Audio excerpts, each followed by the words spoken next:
Une école d'architecture, d'abord, c'est un lieu où s'exerce un dynamisme essentiel. Donc, pas d'école d'architecture si on n'est pas capable d'entretenir un lien très fort avec les élus et de faire en sorte notamment que l'école soit un outil au service de toutes les collectivités. Nos étudiants y viennent non seulement pour la transmission d'un savoir, mais pour aussi avoir un état d'esprit, avoir un comportement au-delà de tous les outils qu'on peut mettre à leur disposition et qui leur donnent l'assurance de devenir, a priori et sans a priori, de bons architectes.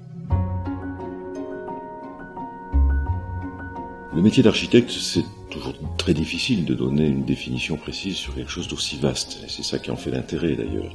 Donc nous intervenons sur l'espace, nous intervenons sur l'habitat, nous intervenons sur tout ce qui fait qu'un territoire fonctionne et qu'une humanité peut fonctionner dans des choses qui sont construites par les architectes. L'école d'architecture de Montpellier est une des 20 écoles en France. Elle délivre la licence, le master, le doctorat, ce qu'on appelle le LMD. La licence se fait en 3 ans et on a aussi un master avec 6 domaines d'études qui sont en fait des colorations qui permettent d'irriguer la totalité du territoire sur des thématiques qui sont liées à l'Occitanie, on va dire. En partenariat aussi avec la conférence des grandes écoles, elle a développé 3 masters spécialisés qui sont développement de projets urbains durables, territoire, architecture et santé, et également architecture et patrimoine contemporain, qui en fait sont des masters post-diplôme, donc il faut avoir déjà le titre d'architecte pour pouvoir postuler à ces masters-là. Les écoles d'architecture, et Montpellier évidemment n'y échappe pas, les 20 écoles d'architecture sont sous la double tutelle du ministère de la Culture d'une part et du ministère de l'Enseignement supérieur. Un point particulier sur lequel il faut insister pour l'école de Montpellier, elle est une des rares écoles d'architecture, on est 4 sur les 20, à faire partie de la conférence des grandes écoles. Ce qui est important parce que ça veut dire que les diplômes, les post-diplômes qu'on a mis en place depuis quelques années, depuis très peu d'années d'ailleurs, sont tous labellisés master spécialisés de la conférence des grandes écoles, ce qui permet une plus grande reconnaissance et une plus grande notoriété de notre établissement. Le grand paradigme qu'on pourrait mettre en place, c'est de dire surtout qu'il faut donner du plaisir aux gens qui travaillent dans les espaces que l'on construit et dans les territoires que l'on aménage. Je crois que le principal questionnement, en tout cas le mien, c'est celui de respecter un contexte. Respecter un contexte, c'est prendre en compte les spécificités d'un territoire. Et je crois que la capacité et le talent, je dirais, de l'école d'architecture de Montpellier, c'est cela, c'est d'apprendre qu'il faut construire en fonction des territoires où l'on se trouve. Moi, je suis encore surpris en tant que directeur de voir que dès la première année, les étudiants sont dans la posture de l'architecte. Je crois que l'école a très bien su s'enraciner sur le plan régional, être reconnue et faire en sorte que les élus aient cette fierté d'avoir une école dans leur région.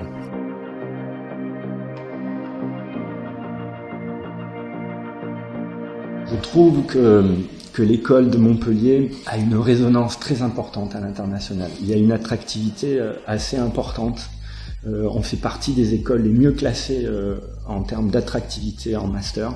Et je m'en rends compte. Au Mexique, quand je parlais des spécificités de l'école, on est une ville qui est fortement attachée à la médecine, puisque on a été une des premières villes, avec Bologne, à créer une des premières universités de médecine.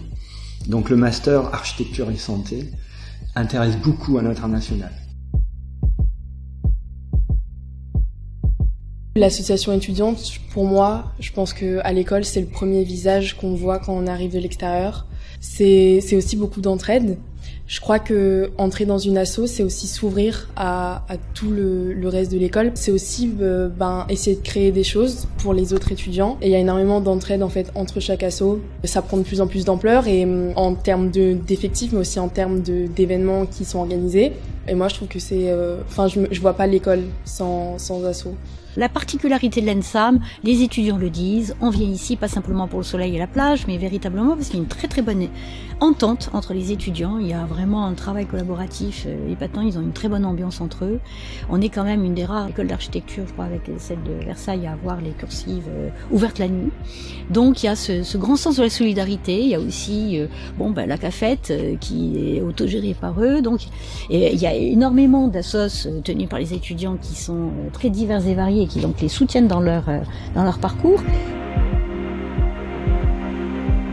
la fabrique. C'est un appel à projet qui date de 2015, qui a été lancé par le ministère de la Culture. C'était donc une priorité du ministère de travailler sur le numérique. Et du coup, c'est comme ça que l'école a rempli cet appel à projet et a gagné cet appel à projet, ce qui a amené à des travaux de réaménagement des espaces. Donc l'école a réussi à récupérer 200 mètres carrés pour pouvoir ouvrir la fabrique de l'école d'architecture de Montpellier. Donc on y retrouve des découpes laser, imprimantes 3D, plotteurs de découpe vinyle, thermoformage, thermopliage et ce genre de choses qui sont plutôt liées à des machines pilotées en numérique. Alors amener ces possibilités techniques à l'école, c'était aussi permettre d'avoir d'autres niveaux d'exploration et d'expérimentation et d'expérimenter à travers le numérique d'autres formats de conception et de prototypage, du coup liés à l'innovation technologique de ces machines. J'étais étudiant ici, à l'école d'architecture de Montpellier. Maintenant, je dirige l'atelier maquette. C'est un lieu vraiment ouvert, libre de fréquentation et l'idée, c'est de toucher les gens à travers la manipulation de divers matériaux, d'expérimenter, d'échouer et dire que l'échec, ça fait partie du processus d'expérimentation pour arriver à de bons résultats.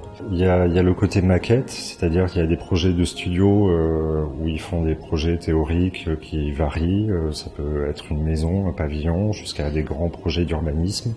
Donc il y a tout ce travail de représentation des projets en maquette pour leur soutenance durant tout leur cursus jusqu'à leur diplôme de fin d'études. La force de la vie étudiante à l'ENSAM, je pense que c'est déjà le nombre de personnes investies dans la vie étudiante. Je pense aussi que c'est l'ambiance. Souvent, je crois que les meilleures idées, elles naissent quand on est autour d'un verre et qu'on parle tranquillement et que d'un coup, là, il y a une idée qui nous vient. Et c'est vrai que l'école, c'est un beau cadre pour justement nous permettre de se retrouver, de discuter juste autour d'un café, notamment avec tous les espaces extérieurs qui sont aménagés.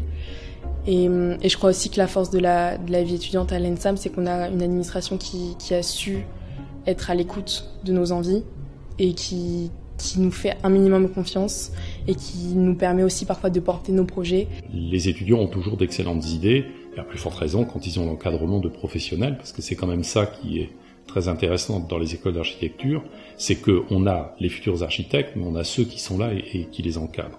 Donc on a l'assurance d'avoir vraiment des professionnels qui peuvent répondre à toute forme de demande et le tout dans une grande souplesse et puis surtout par rapport à une formation où on est effectivement sûr d'aller jusqu'au bout de la question qui est posée.